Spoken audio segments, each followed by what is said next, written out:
નમસ્કાર સૌ મિત્રોને આ વિડીયોની અંદર આપણે વાત કરવાની છે પોલીસ ભરતી 2026 ની જે પણ લેખિત પરીક્ષા લેવાની છે તેનું અંદાજે મેરિટ જે છે એ કેટલું રહેશે।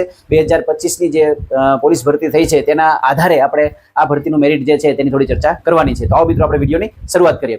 તો અહીંયા આપણે જોવા જઈએ તો કે ગુજરાત સરકાર દ્વારા જે છે 2026 પોલીસ ભરતી જે છે એ 12,733 જગ્યાઓ માટે જે છે એ ભરતી બહાર પડી હતી। તો તેની અંદર આપણે જોવા જઈએ તો લગભગ 12 થી 13 લાખ જેટલા ઉમેદવારો જે છે ફોર્મ ભરાણા હતા અને એમાંથી ગ્રાઉન્ડ પાસ કરેલા હોય તેવા ઉમેદવારોની સંખ્યા જે છે 2,63,000 હતી। એટલે આટલા ઉમેદવારો જે છે એ લેખિત પરીક્ષા માટે જે ક્વોલિફાય થયા હતા તેમાંથી લગભગ અંદાજે જે છે એ 2,40,000 જેવા ઉમેદવારો જે છે એ હાજર રહ્યા હતા।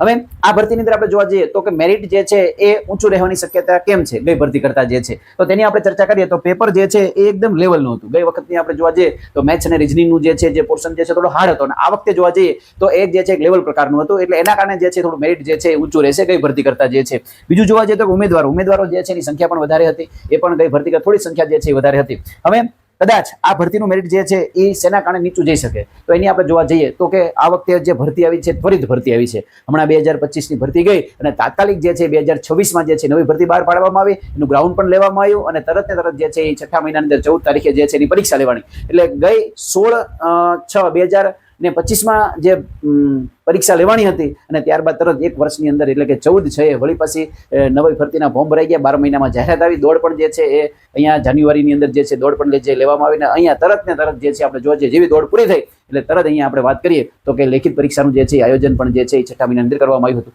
હવે આપણે જોવા જઈએ તો કે એ ભરતીની અંદર જોવા જઈએ તો તરત ભરતી થઈ છે, તો એના કારણે જે છે એ ઉમેદવારો પાસે જે છે તૈયારી કરવાનો સમયગાળો જે છે એ પહેલાની ભરતીઓ કરતા જે છે સમયગાળો ઓછો હતો, એટલે તરત ભરતી આવી ગઈ। એટલે જે પણ વિદ્યાર્થીઓ જે છે એ લગભગ મોટા લાંબા સમયથી તૈયારી કરતા હતા 2025 ની અંદર સીસીની પરીક્ષા હોય, શિક્ષકની પરીક્ષા હોય, પોલીસ ભરતી હોય, પીએસઆઈની હોય, તમામ લગભગ પરીક્ષાઓ જે છે એની અંદર એ ઉમેદવારો પાસ થઈ ગયા, સિલેક્શન થઈ ગયું છે। તો આ ભરતીની અંદર લગભગ મોટા ભાગના ઉમેદવારો જે છે એ નવા ઉમેદવારો હશે અને ઘણા બધા ઉમેદવારો કોઈ ગઈ ભરતીમાં રહી ગયા હશે તે લોકોને પણ આ ભરતીની અંદર જે છે સારા માર્ક થયા છે। બીજું જો અન્ય ભરતી એટલે કે સીસીની જે છે ભરતીના જો ફોર્મ જે છે એ ભરાઈ ગયા છે અને એની પરીક્ષા ત્વરિત લેવામાં પરિણામ જાહેર કરવામાં આવે, આની પહેલા જે છે પરિણામ જાહેર થઈ જાય તો મિત્રો જે છે આનું મેરિટ જે છે એ નીચું રહેવાની શક્યતા છે। આ આપણે અનુમાન લગાડેલું છે। હવે અહીંયા જે આપણે મેરિટ કહેશું અંદાજે મેરિટ છે, આપણે જે છે થોડું આનું કેલ્ક્યુલેશન આપણે કરેલું છે તો એ મુજબ આપણે જોવા જઈએ તો અહીંયા 2025 ની જે પોલીસ ભરતી હતી એ પોલીસ ભરતીની અંદર આપણે જનરલ ઉમેદવારો જે છે એનું મેરિટ જે છે પુરુષો માટે 121.98 હતું અને મહિલા માટે 98.25 જેટલું મેરિટ। અહીંયા ડિફરન્સ તમે જોવા જાઓ તો લગભગ 23 માર્કનો જે છે ડિફરન્સ પુરુષો અને મહિલા વચ્ચે જોવા મળે છે। ત્યારબાદ ઈડબ્લ્યુએસ, તો ઈડબ્લ્યુએસ જે છે ઈડબ્લ્યુએસ નું મેરિટ જે છે એ 118.50 છે પુરુષોમાં અને મહિલામાં 80.50, એટલે લગભગ તમામ ઉમેદવાર મહિલાઓ તેનો વારો આવી ગયો હતો। એસસી કેટેગરીનો 115.50 અને મહિલા જે છે તેનું 96.25, એસટી કેટેગરી 80.50 અને મહિલા માટે જે છે 80। અહીંયા એસટી કેટેગરીના તમામ ઉમેદવારો જે છે એનો પોલીસ ભરતીની અંદર વારો આવી ગયો।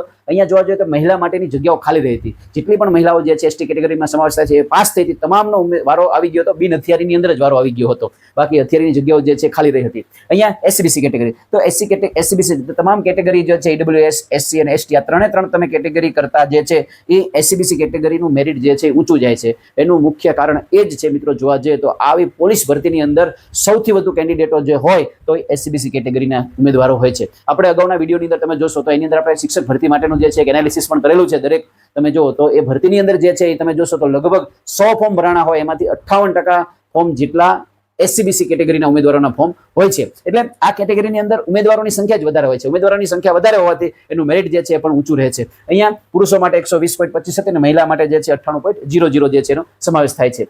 તો આટલી મહિલાઓ જે છે આ અહીંયા મેરિટ સુધીની મહિલાઓનો જે છે એ પોલીસ ભરતી 2026 ની અંદર વારો આવી ગયો હતો। તો હવે આપણે જોવા જઈએ તો કે 2026 એનું મેરિટ અંદાજે કેટલું રહેશે એને પહેલા આપણે જોઈ લઈએ 2026 ની જે જગ્યાઓ હતી એ જગ્યાઓ કેટલી છે અને કેટેગરી વાઇઝ કેટલી છે તેની પર આપણે વાત કરી લઈએ।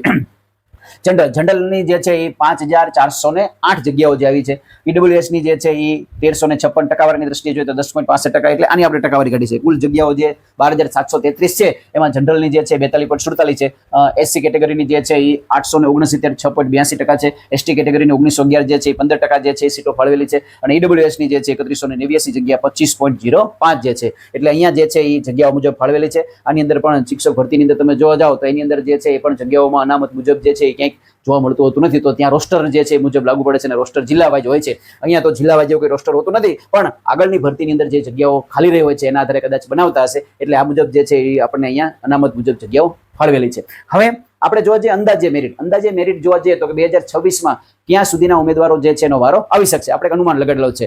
તો આ વખતનું પેપર જે છે ગઈ વખતની ભરતી કરતા જે છે એ પેપર જે છે એ જોવા જઈએ તો એકદમ સરળ તો ના કહી શકાય, પણ એકદમ મીડિયમ લેવલનું હતું. તો અહીંયા પુરુષ ઉમેદવારો જે છે એ પુરુષ ઉમેદવારોનો જે છે મેરિટ, અહીંયા જનરલ, તો જનરલમાં કોનો સમાવેશ થાય એની મિત્રો થોડીક આપણે વાત કરી લઈએ. અહીંયા ગુજરાત સરકારની અંદર તમામ જે જ્ઞાતિઓ છે બધાને અનામત આપવામાં આવેલું છે, પણ એનો જુદા જુદા અહીંયા કેટેગરી છે એની અંદર સમાવેશ થાય છે.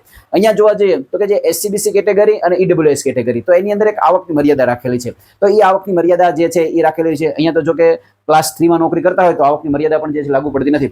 તો એ ક્રાઇટેરિયામાં જે છે એ લોકોનો સમાવેશ થતો નથી. તો એ બધા આવે છે જનરલ મેરિટમાં એને ફરજિયાત લેવું પડે. બીજું કે અહીંયા ઉંમર મર્યાદા હોય છે કે ઉંમર મર્યાદાની અંદર જેને છૂટછાટ લેવી હોય તો એ ઉમેદવારોને ફરજિયાત પોતાની કેટેગરીમાં લેવું પડે. પણ જેની ઉમેદવારોની ઉંમર જે છે એ ઉંમર વધી ગઈ હોય તો ફરજિયાત કેટેગરીમાં એમાં લેવું પડે છે. પણ જે ઉમેદવારોની જનરલ મેરિટની અંદર સમાવેશ થાય કે જેની ઉંમરમાં પણ છૂટછાટ ના લીધી હોય અને મેરિટ પણ સારું હોય એવા તમામ ઉમેદવારોને જે છે એ અહીંયા જે 5408 જગ્યા છે એની અંદર એનો સમાવેશ થાય છે. તો તમામ ઉમેદવારો જે છે અહીંયા લઈ શકે છે. અહીંયા કોઈ જિલ્લા ફાળવણી કે એવું કાંઈ હોતું નથી, એટલે કે અહીંયા પણ મેરિટમાં બહુ લાંબો એટલો બધો કંઈ ડિફરન્સ પડતો હોતો નથી. હવે અહીંયા જોવા જઈએ તો કે અહીંયા જનરલ જે ઉમેદવારો જે છે એનું મેરિટ ક્યાં રહી શકે, તો એનું મેરિટ જે છે મિત્રો આપણે અંદાજ લગાડીએ છીએ કે 130 થી લઈ અને 135 ની આજુબાજુ જે છે એ મેરિટ રહેવાની શક્યતા રહેલી છે. આની અંદર જે છે આગુ પાછું કરો ફેરફાર આપણે એક અનુમાન લગાડ્યો છે. અહીંયા જોવા જઈએ તો કે મહિલાનું આપણે ગઈ વખતે જોવા જઈએ 98.25 એટલે 20-23 નો ડિફરન્સ હતો. એટલે અહીંયા લગભગ આપણે જે છે 109 થી લઈ અને 114 ની આજુબાજુ એનું મેરિટ રહેવાની શક્યતા છે જનરલ મહિલા માટે. ત્યારબાદ કેટેગરીમાં જોઈએ તો કે EWS, તો EWS નું મેરિટ આપણે જે છે એ લગભગ આના કરતા નીચું મેરિટ એટલે કે 126 થી લઈ અને 131 ની આજુબાજુ જે છે મેરિટ રહેવાની શક્યતા છે. મહિલાઓની અંદર ગઈ વખતે તમામ બહેનોનો વારો આવ્યો હતો, પણ આ વખતે જોવા જઈએ તો લગભગ એનું મેરિટ જે છે એ 85 થી લઈ અને 95 ની આજુબાજુ જે છે મેરિટ રહેવાની શક્યતા રહેલી છે. SC કેટેગરી, તો SC કેટેગરીનું મેરિટ જે છે એ આપણે અનુમાન લગાડીએ તો 125 થી લઈને 130 ની આજુબાજુ રહેવાની શક્યતા છે. ત્યારબાદ મહિલાઓનું આપણે જોવા જઈએ તો 106 થી લઈ અને 111 ની આજુબાજુ જે છે રહેવાની શક્યતા છે અહીંયા SC કેટેગરીની મહિલા માટેનું. ST કેટેગરી તો ગઈ વખતે તમામ ઉમેદવારો જે છે એનો વારો આવી ગયો હતો, પણ આ વખતે લગભગ આપણે જોવા જઈએ તો ભાઈઓમાં જે છે એ 90 ની આજુબાજુ જેને માર્ક થાય છે તેનો વારો આવશે, અને બહેનોમાં જે છે એ 85 થી લઈને 90 સુધીના માર્ક, કદાચ આની અંદર લગભગ તમામ બહેનોનો પણ વારો આવી જાય શકે, કારણ કે એનું આપણે મેરિટ લગભગ અંદાજે લગાવી શકતા નથી કે કેટલા ઉમેદવારો જે છે એની અંદર છે. અને અહીંયા આપણે વાત કરીએ કે SCBC કેટેગરી, તો SCBC કેટેગરીનું મેરિટ જે છે આ કેટેગરીઓ જે છે તમામ કેટેગરીઓ કરતાં ઊંચું રહે છે. એટલે એનું મેરિટ આપણે જોવા જઈએ તો લગભગ 128 થી લઈ અને 133 ની આજુબાજુ રહેવાની શક્યતા છે. અહીંયા બહેનો માટેનું આપણે મેરિટ જોવા જઈએ તો બહેનોનું મેરિટ જે છે એ 108 થી લઈ અને 112 ની વચ્ચે રહેવાની